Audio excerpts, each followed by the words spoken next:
Hola, buenas tardes todos, bienvenidos a una sesión más, a una plática más de la Keilah Ashkenazi en su plataforma de Zoom y de Facebook. Les recuerdo a todo el público que nos está viendo, que está conectado en nuestras dos plataformas, que esta plática, como todas las que hacemos, quedará grabada y podrán verla una vez más o si saben de alguien que le interese y que quiera verla, en las mismas plataformas y en YouTube. Entonces, esta tarde tenemos de verdad un panel increíble, un tema muy interesante y bueno, pues yo creo que no hay que expander más esto y podemos empezar. Nada más también les quiero recordar que pueden escribir sus preguntas, comentarios en el chat del Zoom y preguntas y respuestas o en Facebook. Al final de la exposición lo vamos a leer para que ellos nos puedan contestar. ¿Ok? Entonces, pues empecemos. Con nosotros está la Lererke Rebe Mareina, por supuesto, que siempre está apoyando y demás en todas estas pláticas tan interesantes. Es un gusto para nosotros tenerte aquí con nosotros, Rebe. ¿Cómo estás? Bienvenida. Muchas gracias, Anita. Bueno, primero que nada, muy buenas tardes. Ante todo, gracias a la Kehile de todo corazón por abrir su espacio a este interesante tema, el Bund, ideología y permanencia. Quiero agradecerle también mucho a Anita, a Raquel, a Vivi, por hacer estas pláticas. Todo parece como que se da solito, pero detrás de todo esto hay un gran trabajo y hay muchas horas y nos enriquece a todos. Muchas gracias. Bueno, les quiero decir algo muy personal. Aunque yo no estoy muy involucrada en el tema del Mund, ya que mi background es otro. Mi background es Yavne, es Bnei Akiva, vengo de un hogar frum.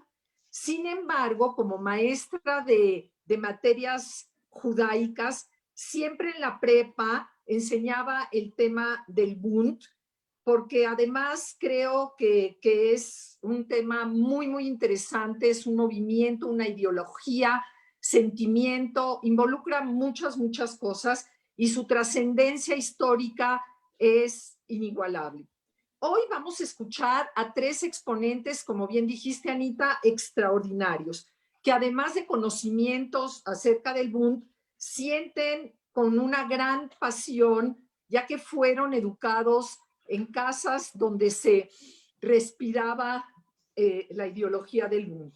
Ellos nos van a compartir sus conocimientos, sus recuerdos, memorias, y cada uno de ellos, y sé que no me estoy equivocando, es un enamorado del tema y eso se verá reflejado en sus palabras. Mil gracias a mi queridísima Lererke Maya, que fue mi Lererke y ahora tengo el privilegio de que sea mi amiga, a Daniel Eisen y a Tamara Gleason. Quiero decir, cada uno de ellos es un tesoro. Tamara además escribió un libro sobre el Bund con un rigor académico superior. Vamos a comenzar con Daniel. Él nos va a dar un marco histórico y musical del Bund. Él les va a explicar. Después, cada ponente va a presentar al siguiente para no tener mucho tiempo. Y para finalizar, la Lererke Maya va a hacer un cierre muy lindo y muy inspiracional. Y entonces ahora no queda más que darle la palabra a Daniel. Daniel, por favor. Hola, buenas tardes. Como pueden ver, la imagen no se ve bien, lo cual me permite brincar de inmediato a enseñarles la pantalla. ¿Pueden poner mi pantalla? Yo no veo si está puesta la pantalla, entonces esto nada más que me avisen que ya está puesta la pantalla. No se ve. ¿Ya estás compartiendo? Sí, ya estoy compartiendo la pantalla. No se ve. ¿Esta? Ahora sí, ahí va. Espérame. Ahí está. Ya se ve. ¿Ahora sí? Sí. Ok, si ven la pantalla, lo primero que van a ver al lado izquierdo es un póster con tres lanzas, una en contra de la aristocracia, otra en contra del nazismo y otra en contra del comunismo. Pongo esto es un póster de la socialdemocracia y del Bund Lo pongo para aclarar antes que nada qué es el Bund, porque a nadie le queda muy claro qué es el Bund, uno por cuestión histórica y otro por confusión de términos. El Bund es un partido socialdemócrata. Socialdemócrata significa que se basa en la necesidad de la democracia y la evolución de la educación de sus miembros y la sociedad en general. Socialdemócrata significa que está en contra de los comunistas, en contra de los fascistas, en contra de los populistas y en contra de los aristócratas. Algunos de ustedes viven hoy en países populistas, donde hay gobiernos populistas, y entenderán perfectamente bien por qué el Bund está en contra de ese tipo de gobiernos. Ahora, voy a empezar con una canción que seguramente algunos de ustedes conocen, y si no, la van a conocer ahorita.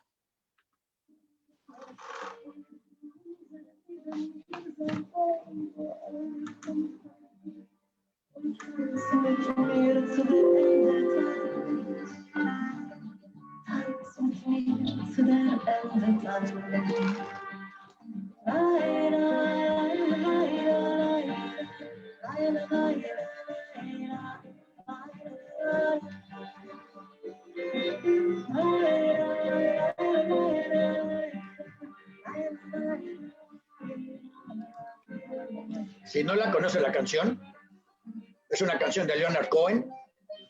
Baila conmigo hasta el fin de los tiempos, hasta el fin del amor. La razón por la que esta canción, por la que empecé con esta canción, es porque todos van a decir que tiene que ver esta canción con el Bund. No se supone que el Bund es un partido socialista, los socialistas son malos, los socialistas no cantan canciones así. Bueno, Leonard Cohen era bundista, era de Canadá. Esta fue una de sus canciones más conocidas quizás, Aleluya y otras parecidas. Y lo único que representa en este caso es enseñar cuál es la ideología basada en música de miembros del Bund, donde la humanidad en general, la gente en particular, las sociedades todas son parte de su interés y de su ideología. Para que todos estemos bien, todos tenemos que estar bien. Si unos están mal, otros van a estar peor. Básicamente en eso se reduce. El Bund surgió en 1870 en Rusia, en un pueblo, realmente es una ciudad, pero es un pueblo sin mayor trascendencia llamado Vilna, que está ahí en Rusia, en algún lado entre las estepas y los mares, sin mayor trascendencia histórica ni política, y sin embargo es el centro histórico y político de la cultura judía y sobre todo de la cultura secular judía y de los movimientos revolucionarios judíos. Pero Vilna es eso en función a los judíos. O sea, Vilna como tal, para todos los demás pueblos de la región, no es más que un pueblo bonito. El Bund originalmente era, como dije, un movimiento socialdemócrata que pedía la democracia y estaba unido con la Internacional Socialista. Entonces, vamos a ver cuáles eran las canciones. Voy a ir rapidito presentándoles canciones que van a ir ilustrando lo que hacía el Bund y cómo se fue evolucionando. Este es el himno del Bund.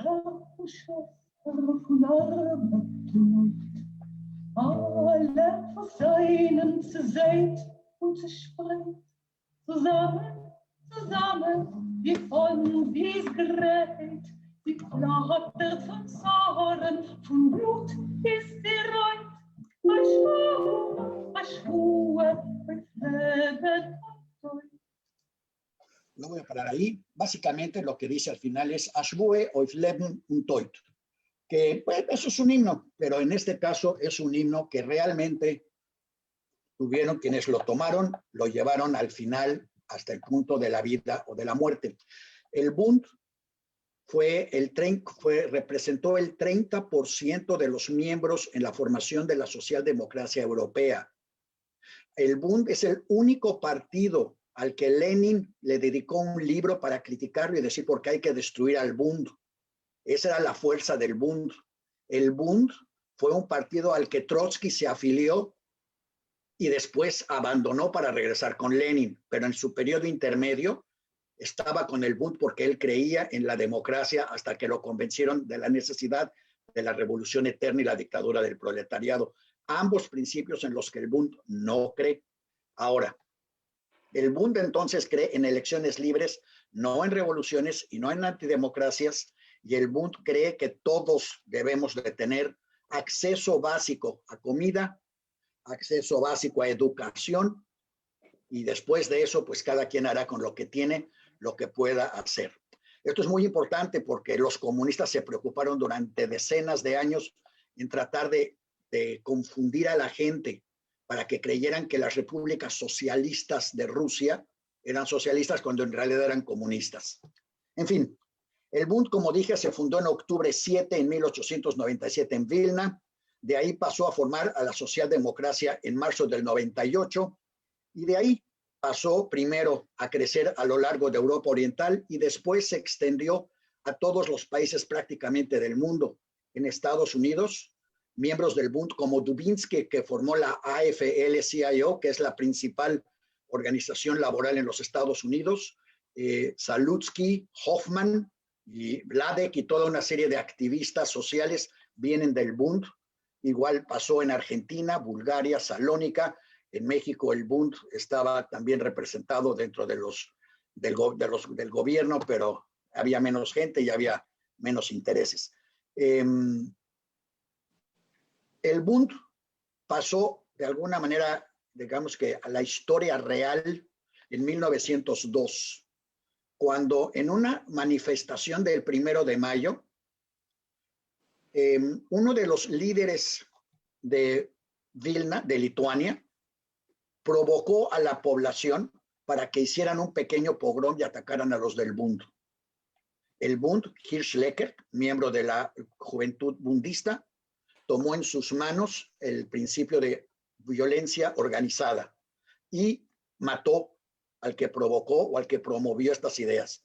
Puesto en términos de hoy, si hubiéramos estado en Estados Unidos y alguien hubiera promovido que fueran a tomar el Capitolio y en el camino que mataran a unos cuantos judíos, que no fue el caso en Estados Unidos, pero sí en Lituania, alguien del Bund lo hubiera matado, como mataron a Leckert, como mandaron a este señor, y como después se extendió en Alemania y en otros países, donde se partió de la base de que no se puede dejar a quienes te están atacando seguirte atacando impunemente. Esto lo subrayo de manera especial porque también se corrió la historia, para quienes han enseñado historia, de que los judíos morimos como borregos y nunca hicimos nada y somos una tragedia y solo desde 1948 o algo así nos volvimos humanos. No es cierto. Siempre fuimos humanos y no solo siempre luchamos, sino que siempre lideramos al resto del mundo en esto. ¿Cuál es el resto del mundo? El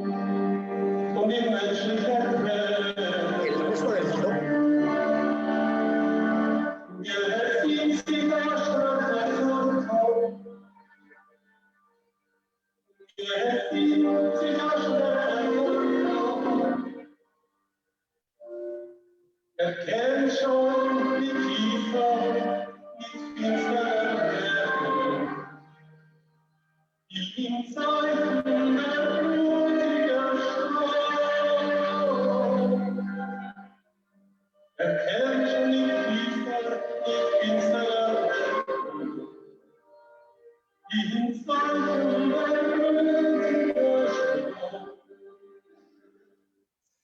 estoy enseñando las imágenes junto con la música para tener la magnitud de las manifestaciones y de la membresía que tenía el Bund y para subrayar el hecho que el Bund fue el organizador fundamental de las brigadas de autodefensa judías y del ejército judío de liberación posterior. Me voy a explicar a qué me refiero también con eso. El Bund se integró a la Internacional Socialista.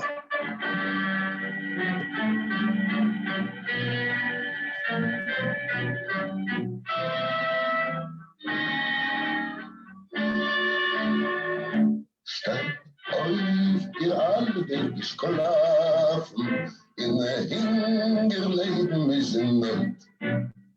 Der Geist erkochten rief zu Waffen, in Schlachtensphären ist gereiht. Die Welt fing Gewalttaten im Leid. Les dije que el Bund se fundó en 1897, en 1905, 7 años después. El Bund fue la fuerza prioritaria en la revolución de 1905 contra el zar de Rusia.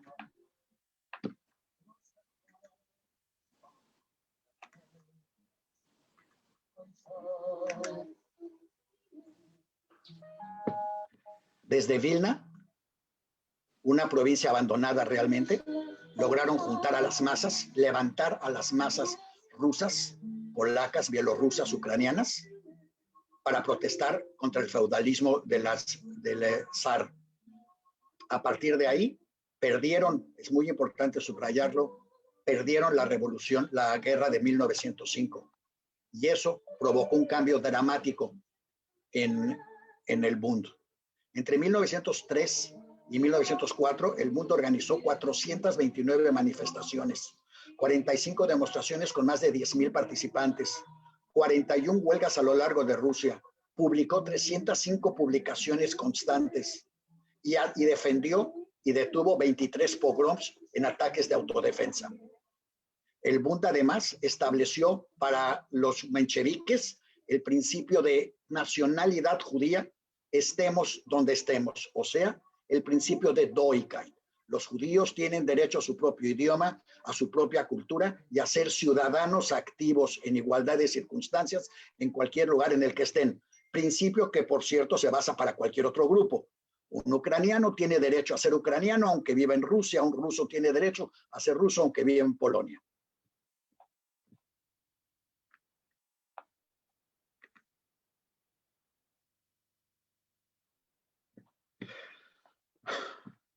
Después de la derrota de 1905, el Bund tuvo que reorganizarse y empezó a preocuparse de todos los ataques que estaban sucediendo. La derrota de 1905 provocó el surgimiento de una serie de gobiernos populistas. Otra vez estamos recordando lo que está pasando en estos años. Desde este pueblo de Vilna, que no era nada, aquí se volvió un punto de resistencia focal para la rebelión. Y de ahí surgió una canción que a lo mejor ustedes conocen, que se conoce como Bella Ciao. Bella Ciao todo el mundo la relaciona con la resistencia italiana contra los nazis y después contra la resistencia contra los nazis en general en Europa. Pero Bella Ciao en realidad es una canción bundista de resistencia en contra de los pogroms.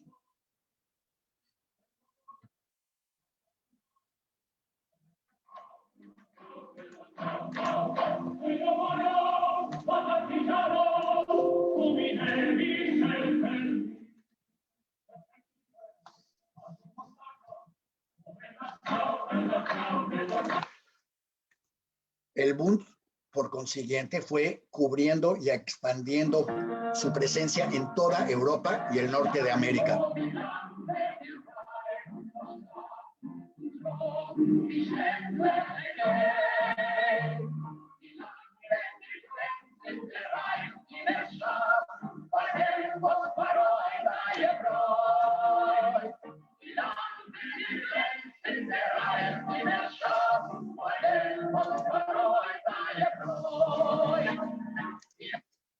Hay que recordar, estoy presentando estas cosas más que nada para relacionar lo que pasó hace 100 años con lo que está pasando hoy. Hoy en Estados Unidos hay 10 millones de desempleados. En México, según todo depende quién tiene los datos, cuántos desempleados o cuántos muertos de hambre hay. Hoy en Estados Unidos se cumplió 500,000 de muertes por una pandemia, la misma, y ahorita vamos a oír una canción de la misma pandemia en Europa, también una canción del Bund al respecto. Pero ahí está la misma pandemia otra vez acá. Está otra vez la confrontación entre los que ganan más con los que ganan menos, en una situación en la que se ha demostrado en Estados Unidos que los que ganan menos no tienen dinero para sobrevivir más de 1 semana y media. Eso es todo lo que tienen, dinero para 1 semana y media antes de quedar básicamente tirados en la calle. En este caso no se ha dado porque en Estados Unidos se prohibió sacar a la gente a la calle de sus casas. Pero aún así, más de 500,000 ya se agregó a los que no tienen casas. También puse la canción porque La misma canción que oyeron hace un rato, que es de hace 100 años, ¿por qué no oírla en la versión de ahora?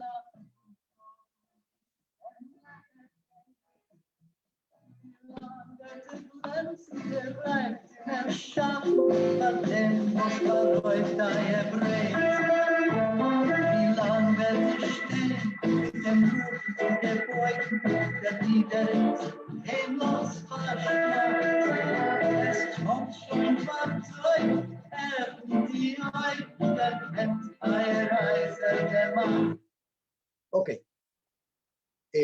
Me estoy colgando un poco más de lo que debía yo de colgarme, así que voy a hacer todavía más rápido en el asunto. Todo lo que yo quería subrayar es no solo que existió el Bund, sino que existen las ideas del Bund que transpiran al día de hoy y que tienen tanta o más actualidad hoy como la tenían entonces, desafortunadamente, porque no hemos avanzado demasiado. Un poco sí, pero no demasiado. Entonces, voy a pasar el micrófono a que tenga alguien más. Creo que el punto, por lo menos, lo subrayé de que sigue habiendo bundistas en todo el mundo. Sigue habiendo bundistas que no saben que son bundistas.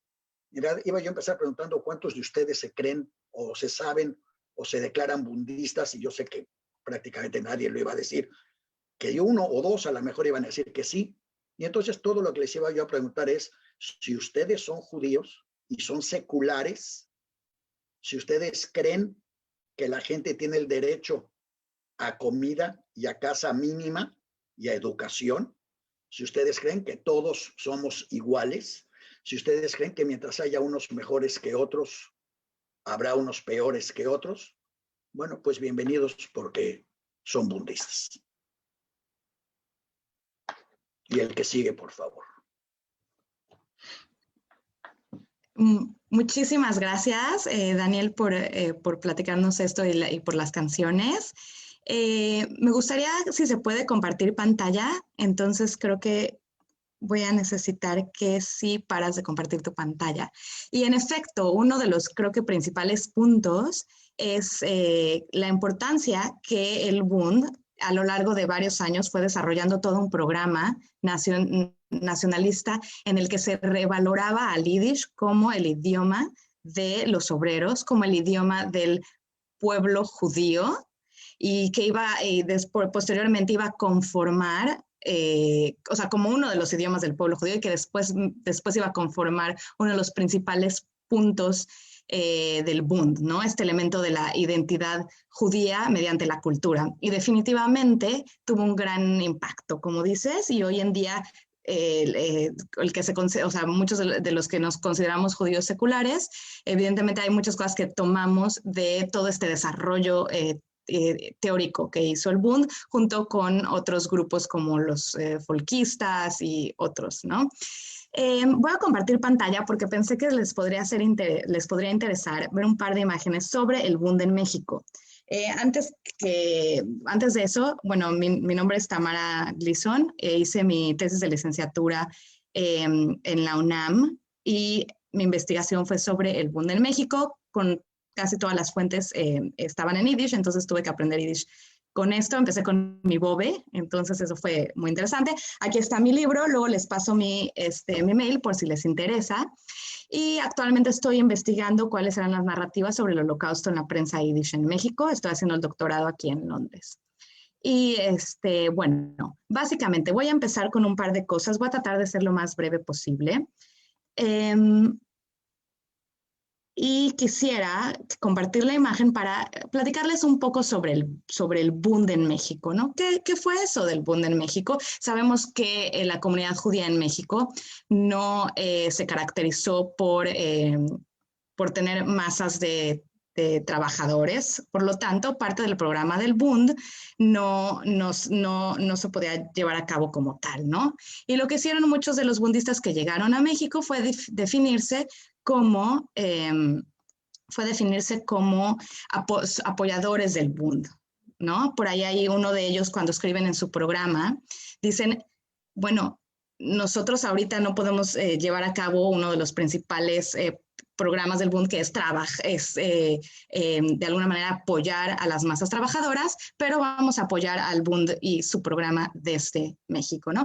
La foto que tenemos aquí es de la celebración de una de las celebraciones del Bund. Es en 1937, como bien se dijo, se fundó en 1897, y esto ya es en México, es en un pequeño local que ellos tenían en ese momento, junto con otros grupos de izquierda, ¿no? Y vemos que en ese momento, en 1937, de alguna manera, con todas sus grandes diferencias, como ya se señaló con los comunistas, llegaban a trabajar en ciertas cosas en conjunto. Aquí vemos a Jacobo Glanz, que en ese momento era redactor de Aufbau, Reconstrucción, que era parte del grupo de Gesbir, de los comunistas, ¿no? Entonces vemos a toda esta serie de personajes. Algunos tenían apenas un año de haber llegado a México, ¿no? Como esta persona casi hasta el frente, Blanca Vache Yeshor, acababa de llegar, ¿no? Y tenía un espacio en donde se estaba celebrando al Bund. Tenemos a Axe, tenemos a Zaharías, alguien muy importante, a Yeshor, y por aquí tenemos a un personaje que va a ser muy importante, que es Abrams. Y lo que quiero decirles es que, bueno, no había tantísimos bundistas en México. Sí llegaron varios, ya se habían vuelto bundistas en Europa del Este. Llegaron por razones muy diferentes, y lo que van a hacer es agruparse con otros que se consideraban socialistas, no comunistas, y van a crear un grupo un poco más grande de todas estas personas, ¿no? Uno de ellos precisamente va a ser Jack Abrams, personaje interesantísimo, de lo más apasionante que hay, porque él estuvo muy involucrado con el anarquismo en Estados Unidos. Lo expulsaron de Estados Unidos por decir que Estados Unidos no se tendrá que involucrar con la revolución, en contra de la revolución rusa, y fue a Rusia, y ahí se decepcionó brutalmente de la revolución rusa y de cómo los bolcheviques aplastaron a Magno y a los anarquistas. Terminó en México. ¿Y por qué menciono a un anarquista para hablar del Bund de México?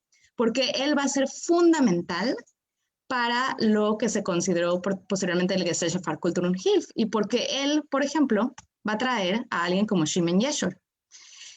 Jack Abrams trajo a Shimon Yeshor. Shimon Yeshor vivía en Varsovia, y Jack Abrams viajó a Europa del Este, y entre otras cosas trajo a Yeshor porque querían a un linotipista en Yiddish, ¿no? Estamos hablando de que había una prensa Yiddish ya en México, y quería traerlo por diferentes razones. Él era un bundista conectado con, por ejemplo, la Unión de Linotipistas y el cuñado de uno de los miembros muy importantes del Bund, Novogrodsky, etcétera, ¿no? Entonces, vemos que Abrams va a ser muy importante también para establecer lazos transnacionales con ciertos grupos que se definían probundistas en Estados Unidos, su relación con ciertos socialistas franceses, etcétera. Él va a ser fundamental. Y Shimon Yeshor es también muy interesante. Él nace unos años antes de la fundación del Bund. Era de una familia religiosa, hasídica, y se vuelve del Bund. Y empieza a desarrollar un montón de cosas en Varsovia, ¿no? Pero esta es solo una historia. Hay bundistas de diferentes lugares, hay bundistas de Bielorrusia, de diferentes lugares de Polonia, de lo que ahora se conoce como Lituania, etcétera, ¿no? Y bueno, ellos, al llegar a México a un contexto totalmente diferente, se van a enfocar, obviamente, en tratar de salir adelante, número uno, salir económicamente adelante, montar talleres bueno, Maya Eisen contará su experiencia con sus padres, etcétera. Y bueno, una cosa que quiero señalar es, bueno, ¿cuáles eran los principales problemas del inmigrante judío en México? Y esto tiene que ver con desde antisemitismo hasta aprender español, involucrarse en la cultura mexicana. Y vemos a bundistas como Moshe Rubinstein, que va a escribir un montón sobre la cultura mexicana en Yiddish, y va a permitir que muchos de estos inmigrantes, algunos bundistas, otros no bundistas, puedan leer más sobre la cultura mexicana, ¿no? ¿Y con qué grupos se relacionan en el país? Y esto es algo muy, muy interesante, porque ellos van a relacionarse con la izquierda mexicana y van a crear lazos, por ejemplo, con alguien como Vicente Lombardo Toledano, lo cual es fundamental para entender, por ejemplo, cómo llegaron a de alguna manera desarrollar una marcha antifascista en 1942, en el que se habló de la de la matanza masiva de judíos, ¿no? Entonces, de alguna manera, este lazo con la izquierda mexicana es muy, muy importante, ¿no? Y es algo que varios de estos bundistas van a desarrollar. Y bueno, lo que es importante también es en qué medida negociaron elementos de su ideología bundista que abanderaban en Europa del Este frente a esta realidad mexicana. Y lo que vamos a ver después de la Segunda Guerra Mundial es que los bundistas se van a enfocar en el sector cultura. Y no por nada tenemos a un bundista como Tuvie Meisel que se va a dedicar al departamento cultural, ¿no? Y muchos de ellos, bueno, algunos de ellos, como Rothenberg, fueron maestros, ¿no? Tenían el entrenamiento de maestros. Pero bueno, una de las cosas que hicieron también es vemos que hay antisemitismo en México y de alguna manera tratar de luchar contra esto, tienen estas relaciones con la izquierda mexicana y vemos que hay una serie de conflictos con otros grupos ideológicos, ¿no? En este caso vemos que tienen un conflicto ideológico muy fuerte a partir del pacto Molotov-Ribbentrop, cuando los nazis y los soviéticos pactan y se dividen Polonia. Vemos una gran ruptura, muchos judíos dejaron inclusive de creer en el comunismo, aunque antes lo abanderaban, como alguien como Glantz, por ejemplo. Y lo que vemos de parte de los bundistas es una gran condena sobre el comunismo, algo que va a permanecer, porque en algún punto los sionistas se acercan al comunismo, sobre todo cuando ven que esta es una de las posibilidades de cuando ya el Ejército Rojo está avanzando en contra de los nazis, de alguna manera hay un cierto pacto en medida que el comunismo apoya la creación del Estado de Israel, ¿no? Entonces, los bundistas van a decir desde un inicio que van a ser críticos, ¿no? Del comunismo. Ahora, las relaciones con el grupo de la izquierda. Una cosa que es interesante, que ya no puedo enseñarles esa imagen, es su relación con Trotsky. Rubinstein hace varias entrevistas a Trotsky que publica interesantemente en Israel, ¿no? Y tenemos por ejemplo, a alguien como Abrams, que fue de alguna manera testigo, fue reportero en los juicios que le hicieron a Trotsky, un poco para contrarrestar los juicios totalmente falsos que se estaban creando en la Unión Soviética, ¿no? También tienen lazos con otros grupos. Y bueno, como ya hemos visto, una de las principales cosas en las que se van a enfocar después de la Segunda Guerra Mundial es en el desarrollo de la cultura yiddish en México. Bueno, es importante destacar que antes del Holocausto lo que estaban haciendo era apoyar el bundismo en Europa. Entonces aquí tenemos una revistita sobre el MEDEM, que era un sanatorio para que los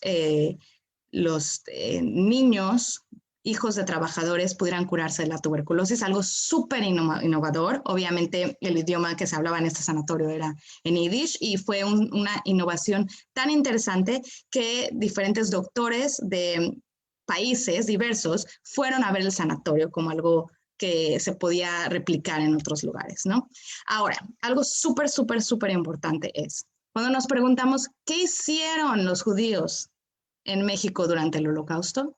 Bueno, nos vamos al archivo y encontramos que hicieron bastante. El grupo probundista, por así decirlo, por decirlo de esta manera, fundan en 1941 lo que se va a llamar Gesellschaft für Kultur und Hilfe, que va a ser una filial del Jewish Labor Committee, del Yiddish Arbeiterkomitee. Y en este momento empiezan a trabajar junto con la Liga Pro Cultura alemana y junto con, por supuesto, el Jewish Labor Committee para conseguir visas, tanto para judíos que estaban de alguna manera atorados, por decirlo de esa forma, en Marsella, y que obviamente corrían el peligro de ser asesinados, ¿no? Ahora, cuando muchos hablan de las visas de Gilberto Bosques y las visas de Gilberto Bosques, los que están detrás de estas visas muchas veces es Gesellschaft für Kultur und Hilfe. Otras veces la Liga Pro Cultura alemana. Y ellos no solamente están tratando de salvar a judíos, están tratando de salvar también a socialistas que de otra forma hubieran también perecido por los nazis, ¿no? Entonces hay un esfuerzo brutal Si ustedes revisan la cantidad de documentación en donde ya se informó que ya sacaron la visa, que esto, que el otro, y al final no se logra. Fueron años en los que personalidades como Yeshor estaba trabajando, porque vemos en estos documentos Yeshor aquí y Yeshor allá, trabajando sin parar por conseguir estas visas, ¿no? Ahora, Zaharías también va a ser muy, muy importante en conseguir estas visas. Ahora, eso va a ser junto con el Yiddish Arbeiterkomitee, que mandaba las listas de quienes se encontraban ahí, etcétera, ¿no? Entonces, eso va a ser fundamental. Mandan una cantidad de dinero. En este momento se hacen campañas de recolección de dinero. Y, bueno, se trata de conseguir mucho dinero y se manda, ya sea por el Joint, por el Jewish Labour Committee, que en ese momento está apoyando al movimiento subterráneo. Entonces, cuando hablamos del levantamiento del gueto de Varsovia y cosas así, tenemos que también entender que de alguna manera el dinero que estaban colectándose en México terminaba en este movimiento subterráneo, ¿no?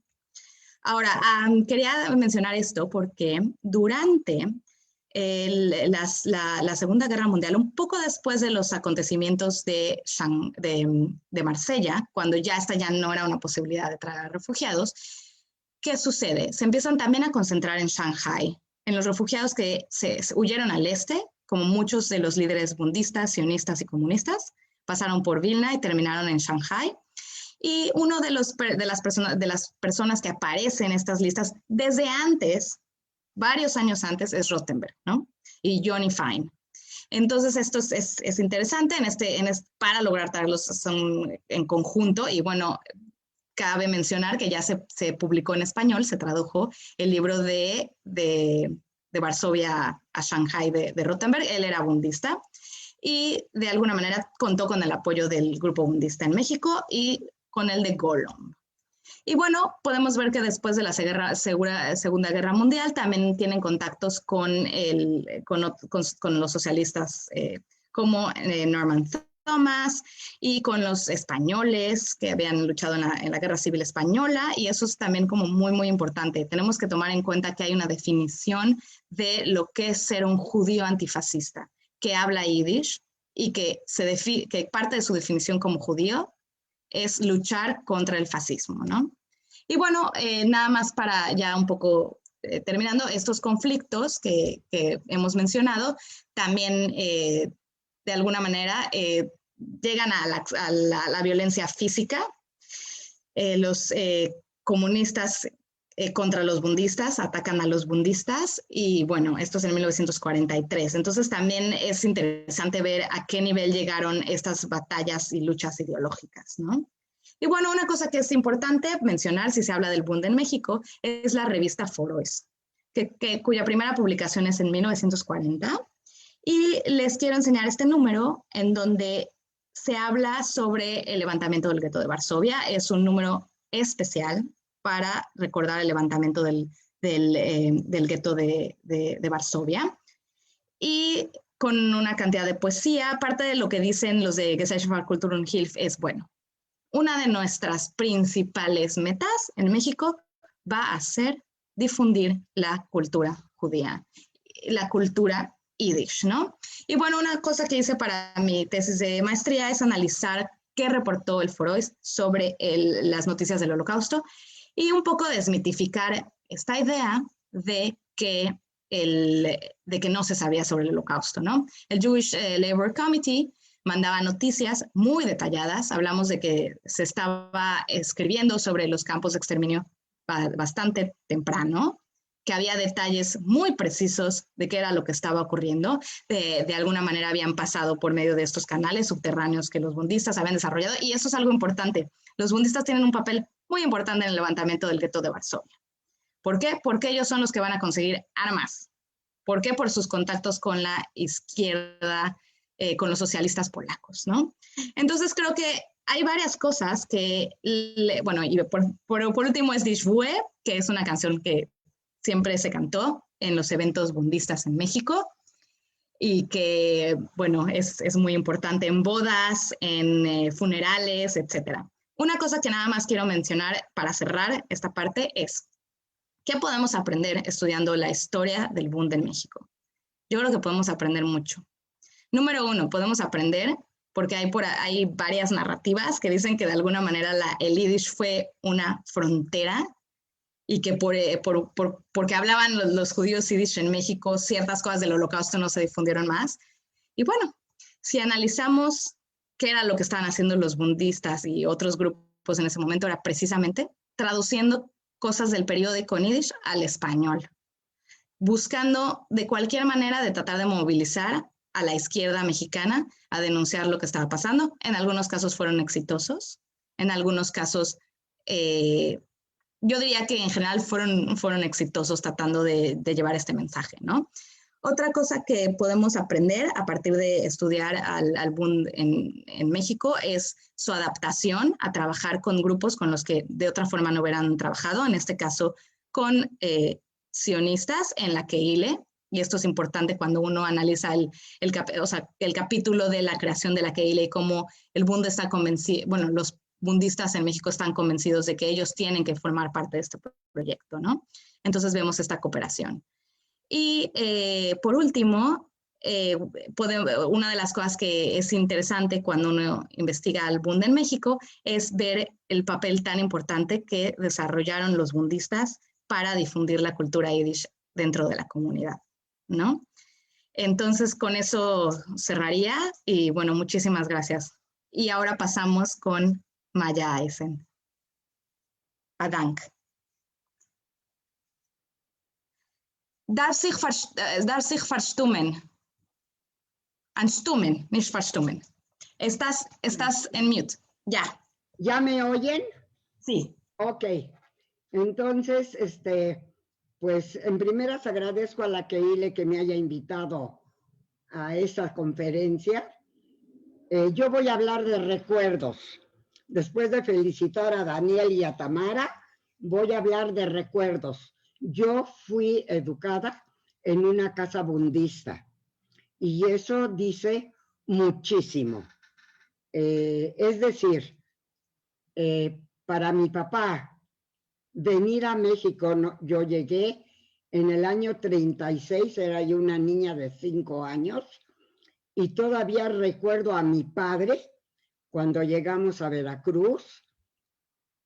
Él creía que venía al país socialista del mundo, porque todo lo que conocía de México era la Constitución Política de los Estados Unidos Mexicanos. Y toda la ley de trabajo, si ustedes la han leído, es impactante. Y su desilusión fue sumamente grande al llegar aquí a México. Y sobre todo, a él lo afectó muchísimo tener que ser patrón cuando toda su vida había sido un trabajador que tenía la carrera de contador, pero fue trabajador en diferentes tiendas y tuvo que huir de Polonia porque si no, iba derechito a la cárcel por ser socialista.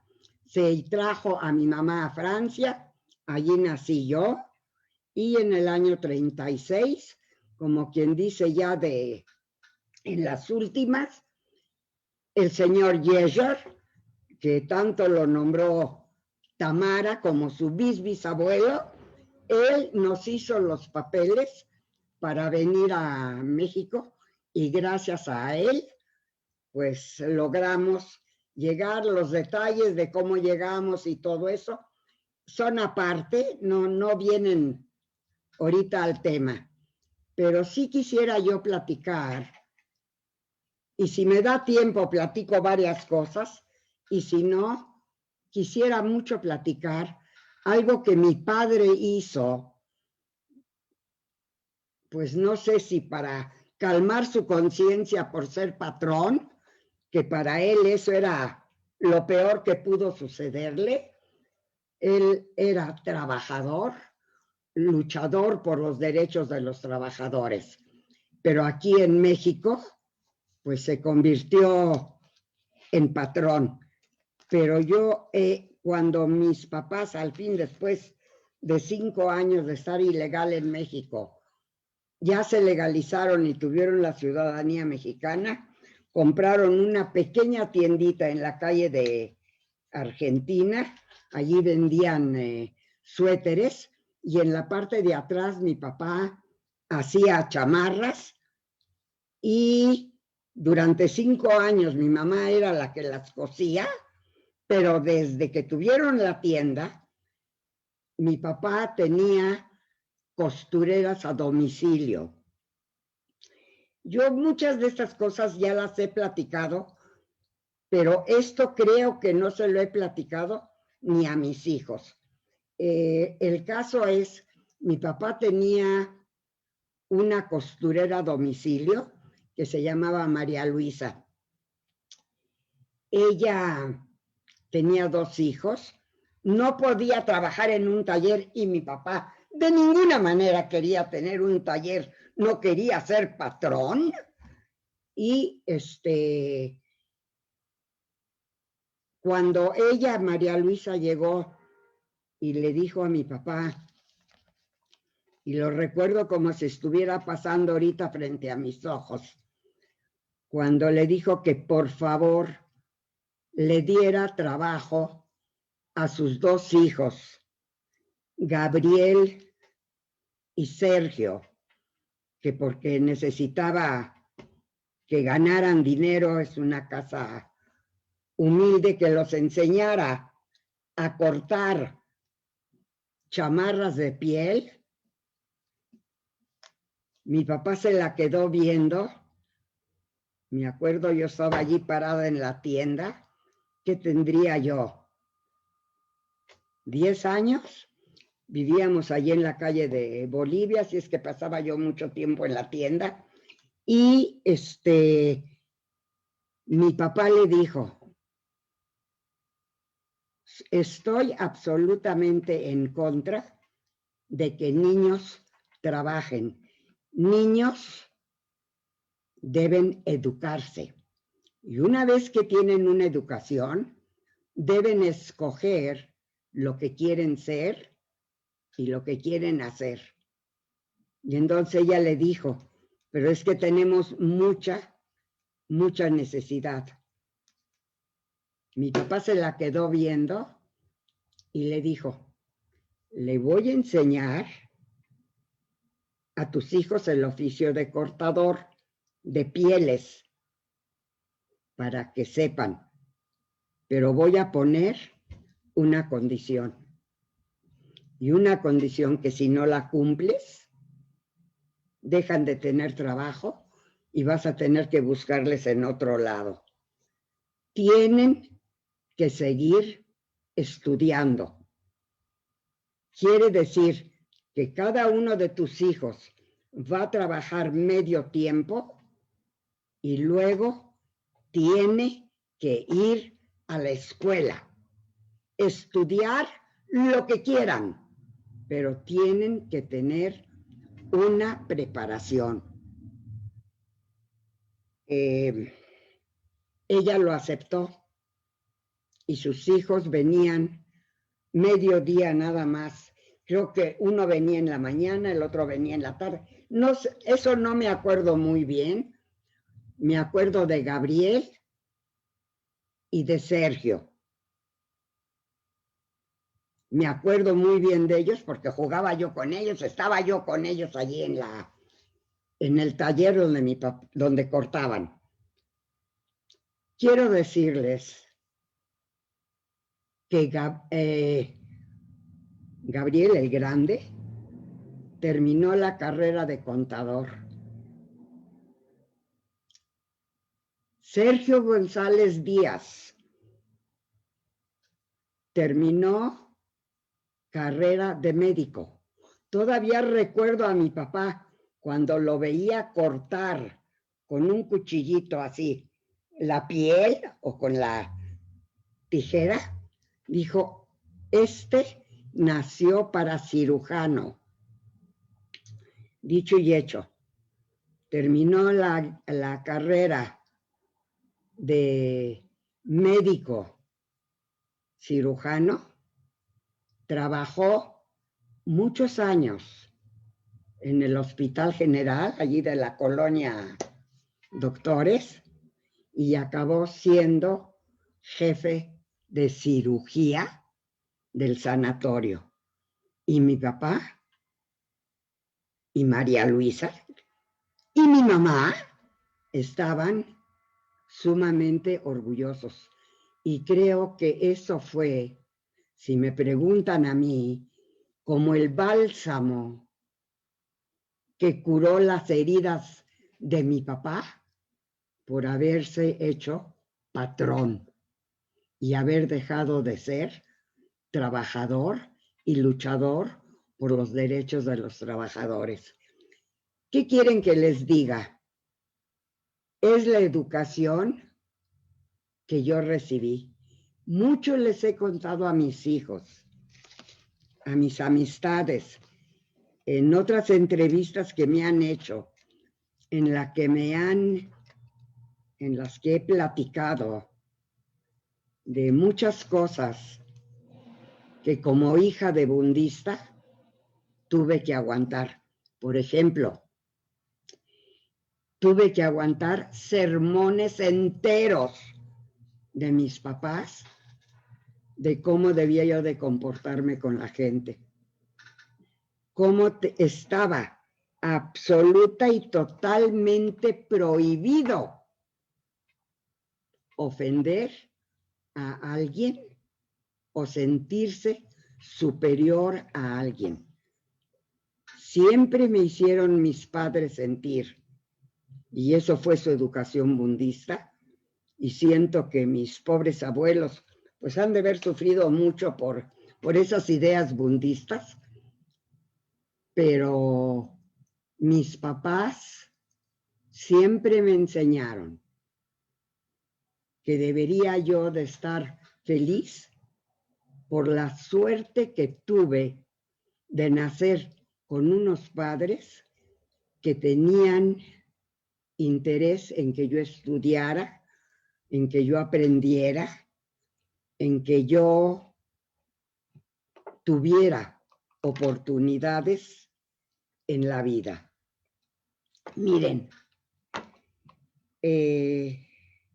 no sé cuánto tiempo me quede todavía.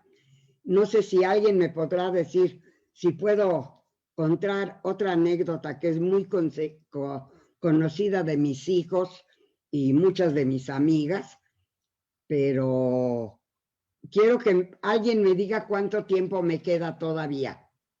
Leder, que por favor compártanos otra anécdota y con eso cerramos, si le parece. ¿Cuánto tiempo tengo? No sé, ¿quieres 5 minutos, 10? No me va a alcanzar el tiempo, pero... O tome más tiempo, Leder. Es una anécdota que todos conocen muy bien, porque esa sí la he platicado mucho, de una vez que fui al cine y fui a ver la película 100 hombres y una muchacha, con Diana Durbin. No sé si alguien de los que están escuchando vieron esa película. Era la historia de una orquesta y cantaba Diana Durbin. La película acabó, el cine era el cine Alcázar, entonces había doble función y yo decidí que quiero ver la película otra vez. Y tenía yo 8 años de edad. Y la persona que me llevaba era la persona que trabajaba en la casa, porque mi mamá estaba cosiendo chamarras. Entonces la que me llevaba al cine era la persona que trabajaba en la casa, y me dijo: Mayita, vámonos. No me voy. Quiero ver la película otra vez. Tus papás se van a preocupar. Vámonos. Vámonos ya a la casa. Y me volteé, una escuincla de 8 años, y le dije a grito pelado en el cine: tú no eres más que una sirvienta y tú no me vas a decir a mí, 8 años, lo que tengo que hacer. La pobre Clementina se llamaba. Se sentó, empezó a llorar y allí acabó. Nos quedamos en medio de la película, que no era la de Diana Durbin, sino era la otra, porque era función doble. Vinieron a buscarme mis papás, estaban preocupadísimos porque no regresábamos a casa. Entonces nos sacaron del cine y mi papá le pregunta, Clementina, ¿qué pasó? Nada. Clementina, ¿qué pasó? Nada, nada. Llegamos a la casa y mi papá le dijo, Clementina, quiero que por favor me digas por qué estás llorando. Entonces ella le contó lo que dije. Y por primera y única vez en mi vida, recibí una cachetada que me mandó de un extremo al otro de la casa. Se paró mi papá. Estaba yo tan asombrada que ni lloré, ¿eh? Y se levantó mi papá y me dijo, perdóname, es la primera vez y la última que te pongo la mano encima. Pero escúchame bien. ¿Sabes lavar ropa, hija? No. ¿Sabes cocinar? No. ¿Sabes limpiar la casa? No. ¿Sabes? Me empezó a preguntar y preguntar y preguntar y preguntar, y todas las respuestas eran no. Y me dijo mi papá, todo eso que tú no sabes hacer, lo sabe hacer ella. Y cosas que tú sabes hacer, ella no sabe. Pero ella no es mi hija, tú eres mi hija y yo te mandé a la escuela. Y por eso tú sabes leer y escribir y no tienes necesidad de estar limpiando la casa. Jamás quiero ver que vuelves a ofender a una persona porque es sirvienta. Es un trabajo tan digno como otro. Y todo trabajo honrado que te ayuda a mantener a tu familia, a ayudar a tu familia, es de respetar. Jamás en tu vida te vuelvas a atrever a ofender a alguien que hace un trabajo honrado y un trabajo que sabe hacer.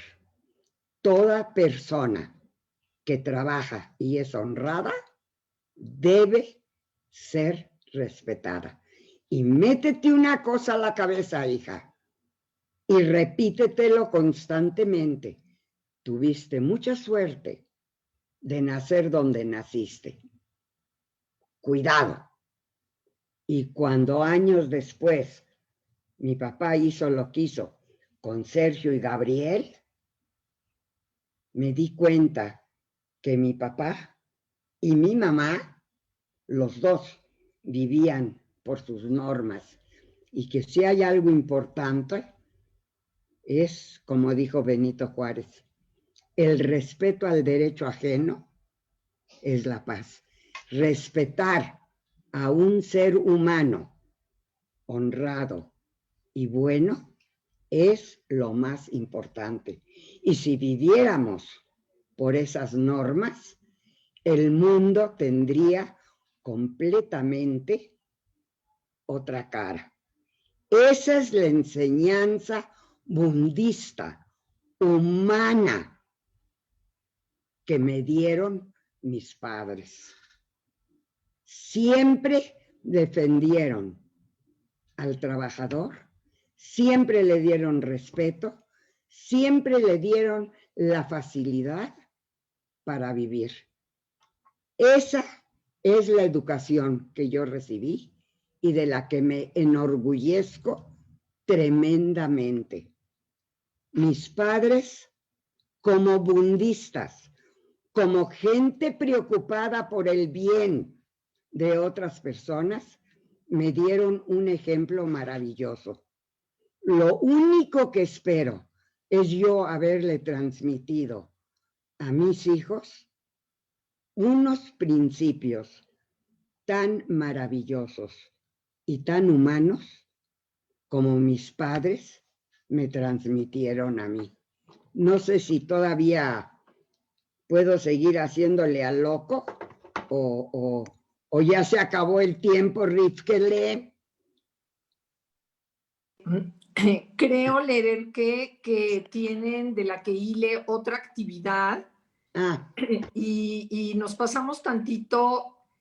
Siento por sobre todas las cosas que esta plática no solo fue del Bund, fue una plática de valores, de ética, de principios con los que regir una vida, y se habló mucho de dignidad y la dignidad al trabajador y la dignidad a cualquier ser humano. En ese sentido, creo que la plática nos enriqueció. Yo estoy muy conmovida.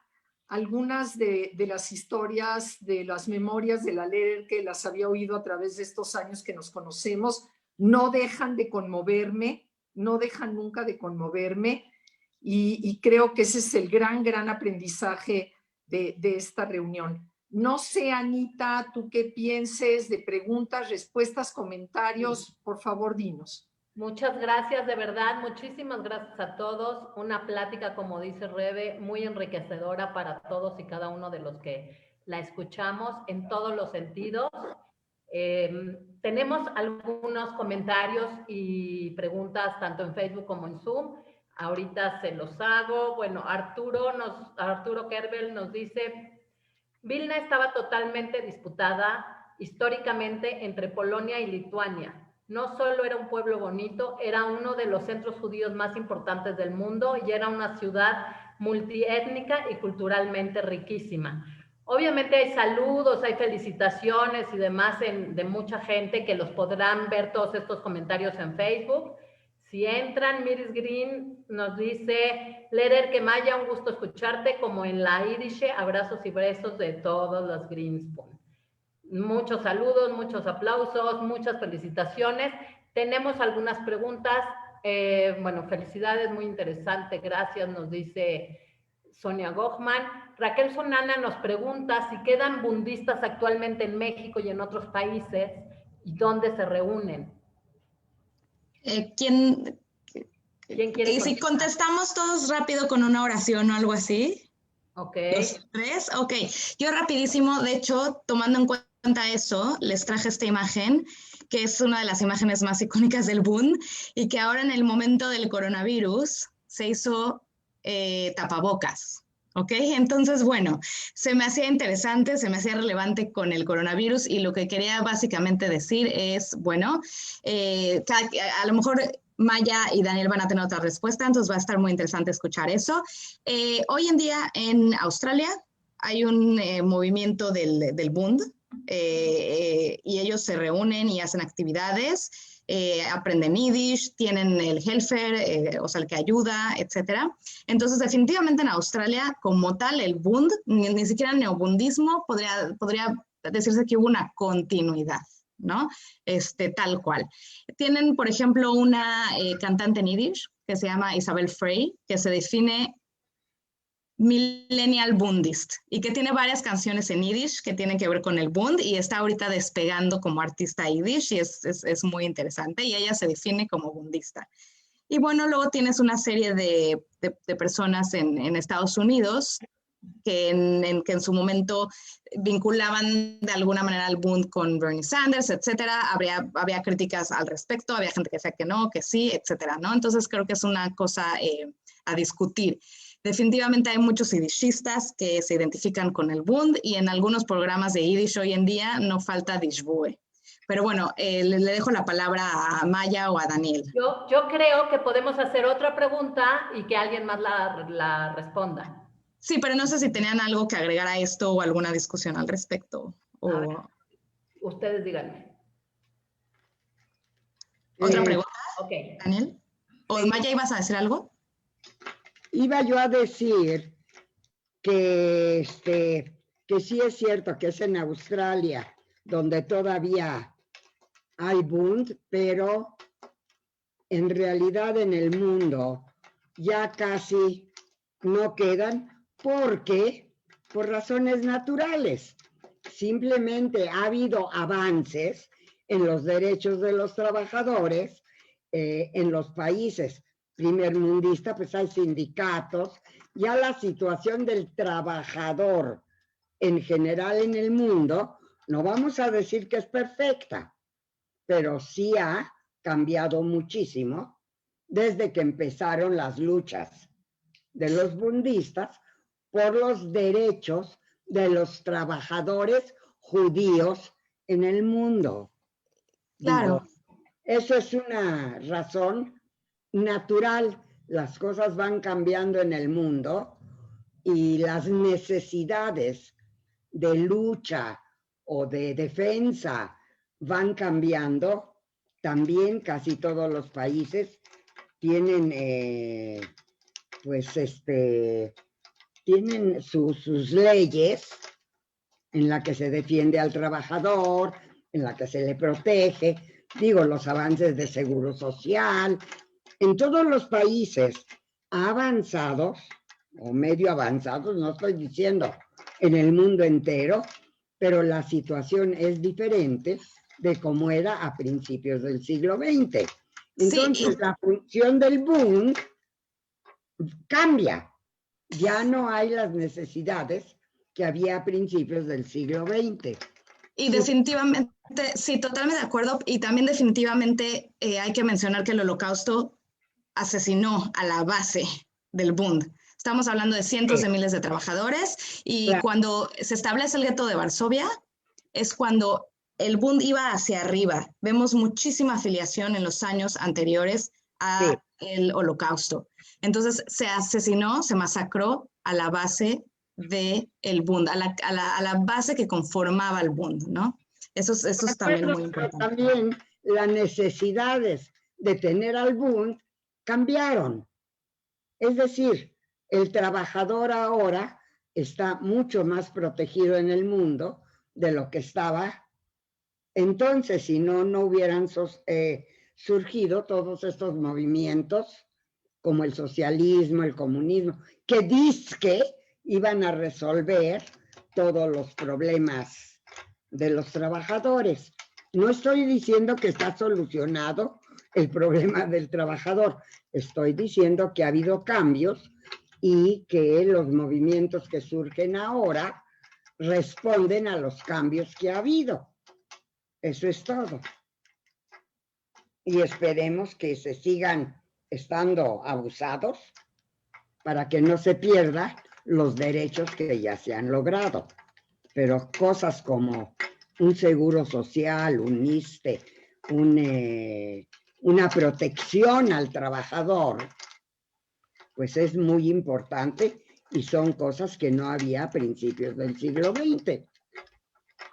Muchas gracias, gracias por sus respuestas. Continuamos. Raquel Besudo nos dice, gracias, me fascinó escucharlos, me dejó muy interesada. Soy una descendiente más de judíos polacos y rescatar este tema me ilustró maravillosamente. Amé recordar mi Yiddish y a mis ancestros. No sabía tanto. Siempre ilustra escucharlos. Muchísimas gracias por el comentario. Sí, hay muchos comentarios de felicitaciones que podemos ver más adelante. Creo que Daniel quería comentar algo. A ver. Daniel, ¿quieres de una vez decirlo, por favor?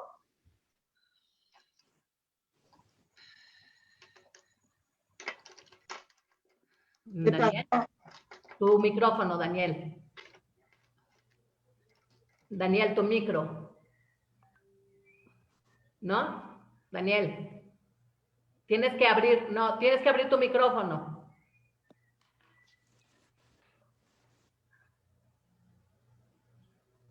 A ver, espérame. Vamos a checar aquí. Mientras les digo, nos preguntan si Bund y socialismo. Ya se abrió. Ya Ok. se abrió el micrófono de Daniel. Por favor, Después Daniel. del comentario de Daniel, esta es la pregunta, ¿ok? Voy a dar un colofón a la presentación de Tamara y a la de mi mamá. La última vez que se cantó Dishbue como himno nacional en México fue en el último banquete que tuvo el gobierno de la República Española, que tenía su sede en la Ciudad de México. Fue organizado por el señor Orduño. Fue el cierre, el día en que se cerró la embajada y el gobierno de la República Española. Y yo estuve presente y se dedicó no solo la canción de Dishbue, sino un agradecimiento oficial al Bund, que fue el único grupo en el mundo que organizó una brigada internacional de gente de todo el mundo para ir a luchar a la República Española. Cuando oigan ustedes la canción de Jarama, la canción de la Quinta Brigada, están oyendo ustedes canciones bundistas, de bundistas que fueron a tratar de parar a los fascistas antes de que el cáncer se extendiera por todos lados. Ese es como colofón a tu plática del Bund en México. Como colofón a la plática mamá, porque yo creo que ella no lo sabe, cuando yo llevé a mi Zeide al hospital después de su segunda embolia y llegó al hospital, al centro médico del Seguro Social, entrando salieron unos camilleros y registraron su nombre y unos minutos después, no habían pasado 2 o 3 minutos, cuando de pronto bajó el director del hospital y dijo, este paciente me lo pasan a mí, lo voy a atender yo personalmente. El director del hospital era Sergio. Él fue el que lo recibió y con Sergio murió. O sea, ya no salió de la mesa, pero él fue el que es un colofón a una historia de cómo se cierra. Y respecto a los bundistas hoy, sí, Bernie Sanders declaró que él era socialista demócrata. Sí, el hijo de Bernie Sanders habla yiddish. También Biden habla un poco de yiddish. Y hay todo un grupo de bundistas o hijos de bundistas alrededor de toda la Casa Blanca y en puestos claves, por ejemplo, el de migración en los Estados Unidos, lo cual ya de entrada cambió de inmediato la política hacia los refugiados, porque nosotros fuimos refugiados, porque nosotros sabemos lo que es salir del infierno y no tener a dónde entrar, igual que hoy lo saben los centroamericanos, a los cuales además salen del infierno para que los manden a Tijuana, o sea, de Guatemala los ponen literalmente en Guatepeor. Y gracias a quien entró ahorita a la Casa Blanca y a la presencia no organizada, pero sí cultural e identificada de judíos de base socialista, bundista, autorreconocidos como tal, están cambiando las políticas en los Estados Unidos. Entonces sí, el Bund, sus ideas por lo menos y sus miembros siguen vivos, aunque no organizados, pero hay un intento de organización en Harvard, en el área de Harvard-Princeton, de gentes que vienen de familias bundistas o que están redescubriendo el bundismo en función a los problemas que hay hoy en los Estados Unidos económicos y políticos y que les llaman capitalismo con una cara humana, que es la nueva versión del socialismo bundista. Gracias, hijo. Muchas gracias, Daniel. Muchas gracias, de verdad. Siguen los comentarios de felicitaciones. Neju nos dice, Tamara y Dani, mil felicidades, con mucho cariño. Y para mi Javerte, Rebe, maravilloso, llevaste la ponencia. Te quiero mucho. Como este tipo de comentarios y muchas felicitaciones también en Facebook, yo creo que podemos cerrar, a menos de que cada uno de ustedes quiera decir, o alguno de ustedes quiera decir algo. Sí, yo quisiera contestar la última pregunta que todavía no se ha contestado. La pregunta era si Bund y socialismo son casi sinónimos. Y yo creo que esta es una pregunta que es relevante en general para entender no solamente al Bund, sino a varios movimientos que se crean a finales de 1800, o sea, por ahí de 1897, incluyendo el sionismo socialista, grupos como Antifa, que inclusive existieron en México, etcétera, Poalet Zion, y grupos así. Lo que sucede es el socialismo, ¿qué es el socialismo, no? Bueno, hay diferentes pensadores, diferentes corrientes, la idea de que, bueno, es todo un tema, ¿no? Pero lo que vemos, y esto va a ser precisamente el Bund, es una versión del socialismo que considera la diversidad cultural y que retoma la diversidad cultural para hacer una propuesta enriquecedora, ¿no? Entonces, por eso tenemos desde el Bund, que es de un socialismo yiddishista, por decirlo así, socialismo basado en el yiddish, a socialismo, y bueno, ahí nos metemos en terreno bastante pantanoso con socialismo, comunismo, cuál es la diferencia, pero tenemos el proyecto de Birobidzhan, este estado comunista, y tenemos también a sionistas socialistas como Poalei Zion, que trabajó en ciertos proyectos en conjunto con los bundistas, como es la escuela Tzisho, en donde alguien tan querido para muchos de acá como Abraham Golomb tenía que ver, porque él era el director del seminario en Vilna. Él no se definía necesariamente como socialista, pero a lo que voy es una respuesta judía a el socialismo, porque hay muchísimos tipos de socialismo, ¿no? Inclusive si no te metes con nada de lo judío. Entonces yo creo que es una de las cosas que es muy importante tomar en cuenta al hablar de bundismo y socialismo, ¿no? Es una respuesta judía al socialismo, y no quiere decir que creen que los judíos valen más que otros grupos, y esto lo va a decir uno de los bundistas, que dice, no, solo quiere decir que somos diferentes culturalmente y no queremos una homogeneidad cultural, porque muchas veces esta se basa en la represión y en la predominancia de una cultura sobre otra, ¿no? Entonces, bueno, contestando a esa pregunta.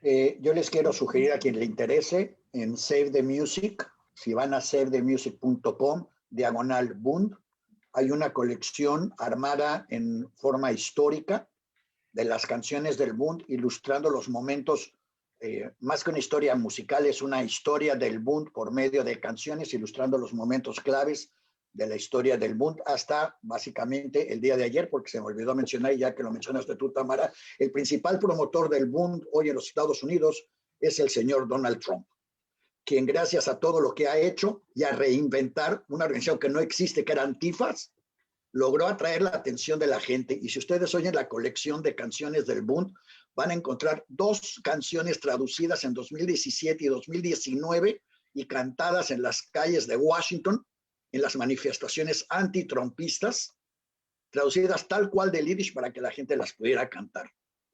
Entonces, tenemos que agradecer al señor Trump el haber recordado a la gente que Antifas existía y que el socialismo existe y que sí hay otra opción al egoísmo personal, nacional y general. savethemusic.com/Bund.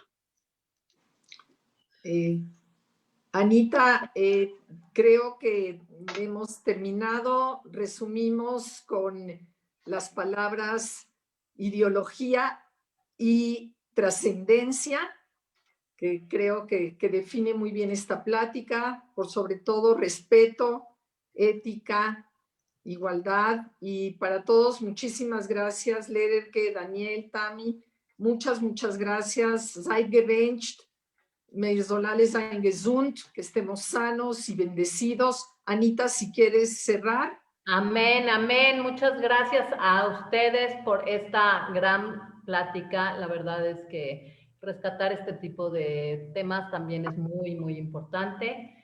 De verdad, gracias por su exposición, gracias por estar aquí, gracias a todos los que se conectaron, y les recuerdo que esta plática queda grabada tanto en Facebook como en YouTube de La Kehileh, por si alguien quiere volver a verla o recomendarla. Muchísimas gracias de verdad a todos, y pues nos vemos primero Dios en las próximas actividades que tenemos.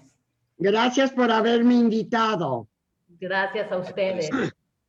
Que estén muy bien y gracias a todos los que se conectaron. Bye, bye. Tamara, estás muy bien informada. Herzlichen Dank.